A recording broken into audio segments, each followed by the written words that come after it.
ಮಾತಾಡೋದೆಲ್ಲ ನಮ್ಮ ಮಾಧ್ಯಮದಲ್ಲಿ ನೋಡಿದ್ವಿ. ಕ್ಯಾನ್ಸರ್ ಹಾಸ್ಪಿಟ್ಲ್ ಆಗ್ಬೋದು, ಸೂಪರ್ ಸ್ಪೆಷಲ್ ಆಗ್ಬೋದು, ಮತ್ತು ನಮ್ಮ ಸರ್ಕಾರಿ ಕಚೇರಿ ಬಗ್ಗೆ ಮಾತಾಡಿದ್ದಾರೆ. ಈಗ ಅವರಲ್ಲೊಂದು ಅವ್ರಿಗೊಂದು ಮನವರಿಕೆ ಮಾಡೋಕ್ಕೆ ಇಷ್ಟಪಡ್ತೀನಿ.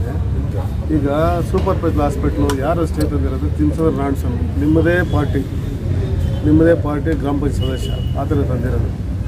ಎರಡನೇದು ಏನು ನಾವು ಸರ್ಕಾರಿ ಕಚೇರಿಗಳು ರೈತ ಬಂದರೆ ಎಲ್ಲ ಒಂದೇ ಕಡೆ ಸಿಗಬೇಕು. ಅಮ್ಮನ ಕೆರೆಯಲ್ಲಿ ಏನು ಸಾಹೇಬರು ರಮೇಶ್ ಕುಮಾರ್ ಸಾಹೇಬರು ಮಾಡಿದ್ರದನ್ನು 30 ಕೋಟಿ ಸ್ಯಾಂಕ್ಷನ್ ಮಾಡಿದ್ರು.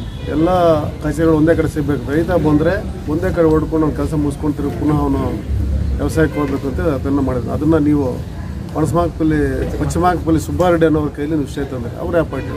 ನಿಮ್ಮ ಪಾರ್ಟಿ ಇರ್ತಾನೆ.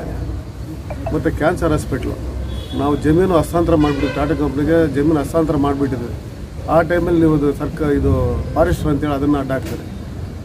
ಮತ್ತು ನಮ್ಮ ನಗರದಲ್ಲಿ ನಮ್ಮ ಏನು ಶ್ರೀನಿವಾಸಪುರ ನಗರ ಇದೆಯೋ ಅಲ್ಲಿ ಅಮ್ಮನ ಕೆರೆ ಹತ್ರ ಸ್ವಿಮ್ಮಿಂಗ್ ಪೂಲ್ ಮಾಡಿಕೊಟ್ಟಿದ್ರು. ಸ್ವಿಮ್ಮಿಂಗ್ ಪೂಲ್ ಏನೋ ಅವ್ರ ಮಕ್ಕಳಿದಾರ, ಅವರಿಲ್ಲ ಅವ್ರು ಯಾರಾದರೂ ಇನ್ನು ಅವ್ರ ತಂಗಿ ಮಕ್ಕಳು ಯಾರಾದರೂ ಶ್ರೀನಿವಾಸಪುರದ ವಾಸ ಇದ್ದಾರೆ? ಯಾರೂ ಇಲ್ಲ. ರಮೇಶ್ ಕುಮಾರ್ ನೆಂಟರು ಯಾರೂ ಇಲ್ಲ.